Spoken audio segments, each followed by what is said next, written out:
In our previous lecture, we have understood single inheritance. Now in this lecture, we will understand the second type of inheritance, which is the multi-level inheritance. So without any further delay, let's get started with this lecture and let's see what are the topics. There's only one topic and the name of the topic is multi-level inheritance. Now let's understand what is multi-level inheritance.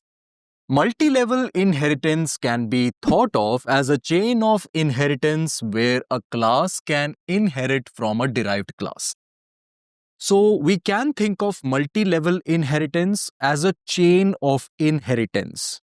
And it is possible because a class can inherit from a derived class. Now, to understand this point properly, let's consider the syntax of the multi-level inheritance. Here is how the syntax looks like. Here I'm assuming this is the base class. We have class A. Then we have class B, which is inheriting from class A. So we can say class B is derived from class A. We also have class C, which is inheriting from class B. Understand that class C is inheriting from class B. This means class C is derived from class B. And we know this that class B is the derived class. Here this class is inheriting from a derived class. So here we have a multi-level inheritance and this can be visualized like this. C is inheriting from B and B is inheriting from A. This is what we can observe. C is inheriting from B and B is inheriting from A. So with this we have understood what is multi-level inheritance and how it looks like. Now let's understand how to implement multi-level inheritance with the help of a C++ program. Here is the example program. Here is the class grandparent with public member function house that allows us to display grandparent owns a house. Then after this, we have the class parent, which is inheriting from the class grandparent. So this is the derived class of the class grandparent. Now here we can observe public inheritance is applied. Therefore, this public member function is treated as the public member function of the class parent. And it also has its own public member function car that allows us to display parent owns a car. After this, we have the class child, which is inheriting from the class parent. Here you can observe this class is inheriting from a derived class, and this is what we observe in multi-level inheritance. Here we form a chain of inheritance where a class can inherit from a derived class. Here this class is inheriting from the derived class parent. Here also we have the public inheritance. Therefore, these two member functions are now the public member functions of this class child. Also, it has its own public member function laptop that allows us to display child owns a laptop. I hope this program is clear to you. Now, here we can observe that child is inheriting from parent and parent is inheriting from grandparent. So, here we have a chain of inheritance. I hope this is clear to you. So, clearly this is multi-level inheritance. Now let's define the main function. Inside the main function, we will define the object of the class child and we will call these functions with the help of the object of this class, like this. Here we have the main function with the object of the class child, which is C, and through this object we are calling house, car and laptop functions. It is possible to call all these functions with the help of the object of this class child, because these functions are all the public member functions of this class as well. So when we execute this program, we know we will get this output: grandparent owns a house, parent owns a car, and child owns a laptop. I hope this concept is clear to you. Now let's say, in place of these public access specifiers, we have protected access specifiers. Now what happens in this case? Here we have the protected access specifier. This means this public member function is now treated as the protected member function of the class parent. This is how it works. We know that if we specify the protected specifier, then the public member functions get transformed to protected member functions in the derived class. Here, this public member function will be transformed to protected member function in this class. And we also have this public member function car in this class. Here also we have the protected access specifier. This means these two member functions are now the protected member functions of the class child.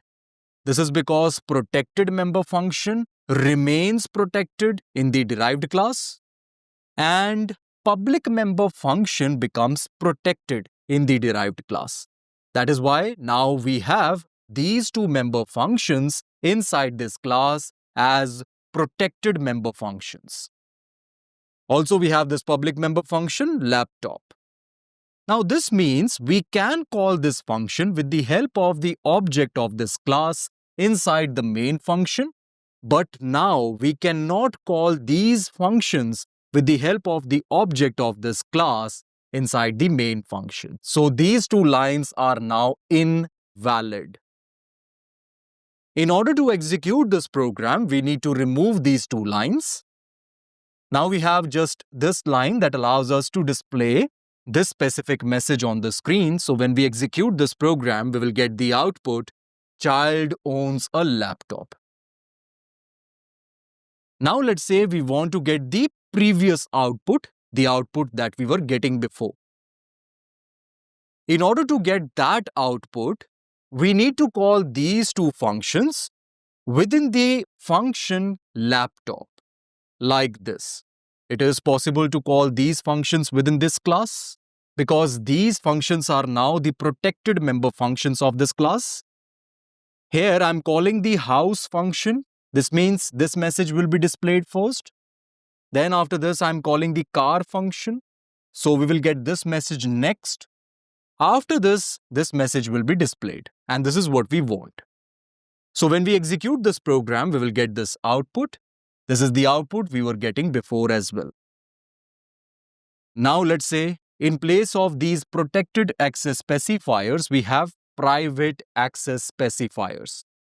Now what happens in this case? What change we will observe in the behavior of inheritance?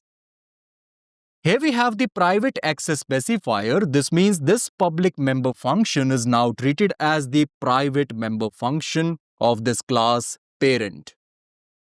Now this means we cannot access this function from the object of this specific class and no other class can access this function as well through the parent class.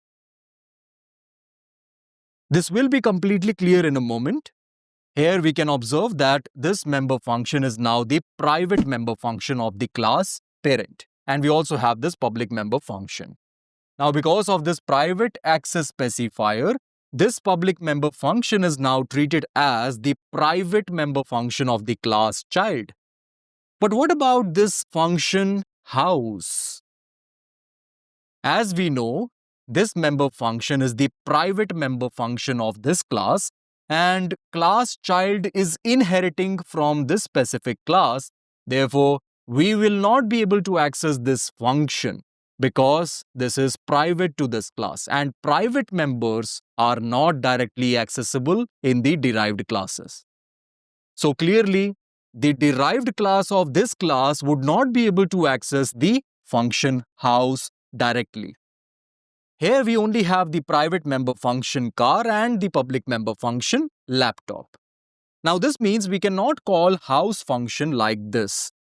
We can only call the car function. This is what I have mentioned here. Only car is accessible, not the house. Now, in order to get the output as before, we need to call this function within this function like this. We can call this function, there is no problem here. Now, everything is fine. When we execute the program, we will get the output as before. Here we can observe first the laptop function will be called. Inside the laptop function, we are calling the car function. Inside car function, we are calling the house function. This is the reason why this message is displayed first. After this, we are getting this message and then we are getting this message. I hope this is clear to you. So this is how multi-level inheritance works with different access specifiers. I hope this concept is completely clear to you. So with this, we are done with the topic multi-level inheritance, and this means we are done with this lecture. Okay friends, this is it for now. Thank you for watching this lecture. I will see you in the next one.